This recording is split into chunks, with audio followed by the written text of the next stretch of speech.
Hello and welcome back to Musical Minutes number 2. Today I'm going to talk about Georg Freiderich Handel, or Georg Freiderich Handel, depending on whether you're speaking from the English or the German. And he was a very, very popular composer, especially in this church. He was born in Germany in 1685, the same year as Bach. But he never met Bach, and they never crossed paths. He died in 1759, 9 years after Bach did. His father was a surgeon, a barber surgeon, and I'm not quite sure what that is. I don't know if he cut hair and then operated on people, or if that was the name of a surgeon or what it was, but his father wanted him to study law, and he wanted to study music. So when he was a child, he secretly studied music for a while until he was able to convince his father that he wanted to be a musician. So at 17, he got his first organ job, at one of the churches in Germany. And then he wrote mostly organ concertos and piano concertos, and operas and fugues and voluntaries. And he moved to London in 1712, and that's where he got most of his English organ writing and orchestral writing, and his notoriety was mostly from when he was in England. His operas started to gain popularity in London, and there's a couple of funny stories about, he had a couple of diva sopranos that he worked with in his operas, and these sopranos were trying to, outdo each other, and they would get into fights, and he would have to break them apart from their fights, and one would be calling one the B word, and one would be calling the other one the W word, and they had to be separated, and he's just about had his fill with them. And then one day, the one soprano had decided she wasn't going to follow his directions for rehearsing in the opera, and so he had just had his fill with her. He grabbed her and threatened to throw her out of an open window. And of course she was terrified, and he said, "You may be the she-devil, but you need to know that I'm Beelzebub." And after that she behaved a little bit better. Your trivia question that was in the newsletter, and again, I hope you're keeping track of the answers, if you get them right or not, and we'll do it on the honor system. I mean, this is a church, so I'll make sure that I'll believe you that you're telling the truth. And this one was, where did he his first performance of the Messiah, where was that debuted? And the answer was in Dublin, which is kind of a surprising answer. It wasn't in Germany, and it wasn't in London. It was in Dublin in 1742, and it got so much notoriety that he did it in London, and it became more famous than his operas. And there was another interesting little thing about when the Messiah was debuted in London. Then during the Hallelujah chorus, King George I stood up. He was so impressed with the music that he stood, which meant that everybody had to stand, and they had to stay standing until King George sat down.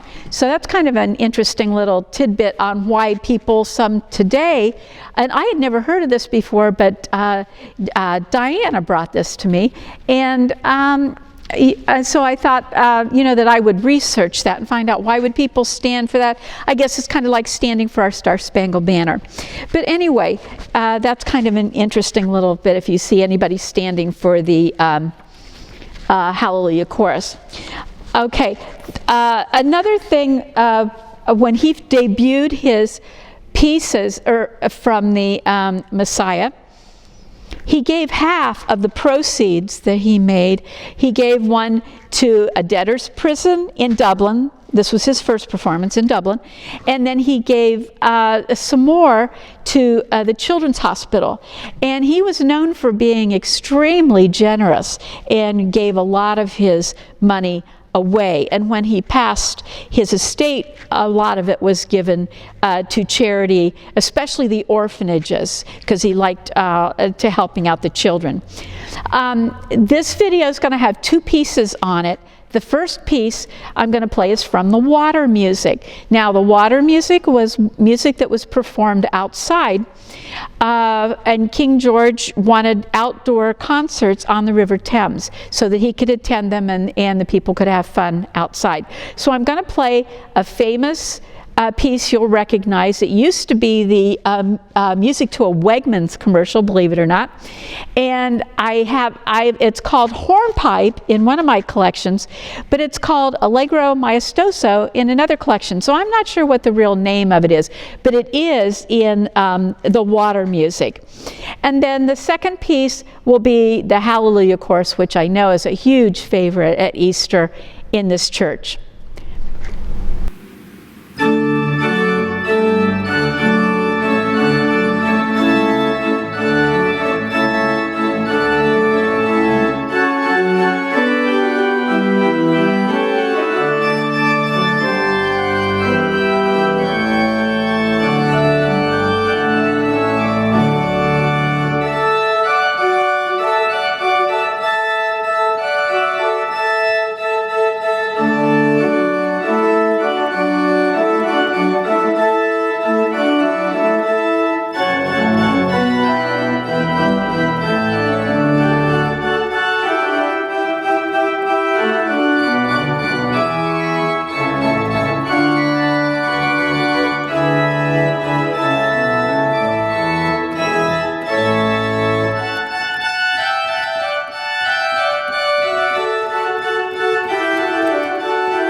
Okay, now I'm going to play the Hallelujah Chorus.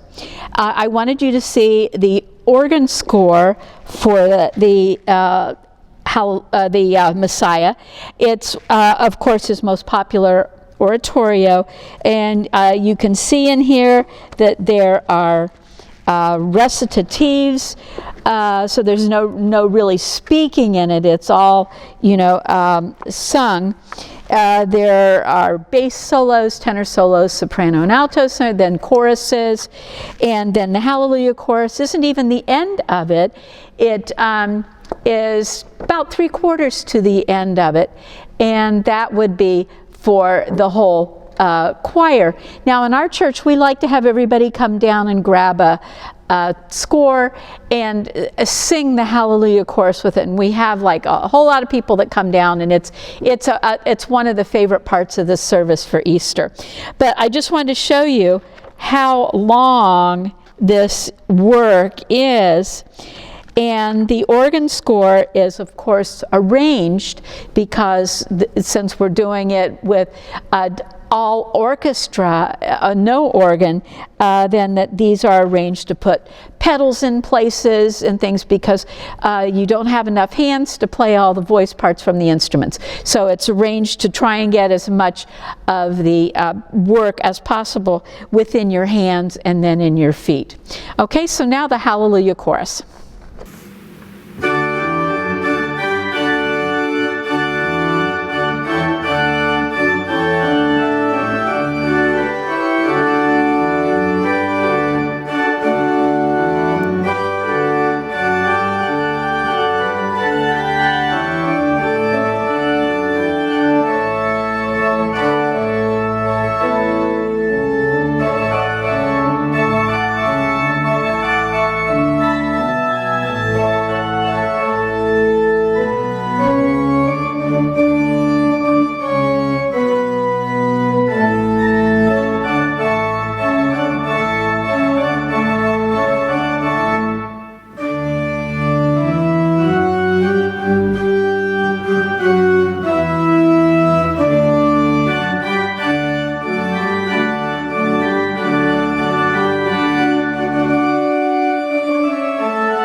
Thank you for tuning in to Musical Minutes number 2, and I hope you'll catch the next one. Next one will be on Pachelbel. Thank you.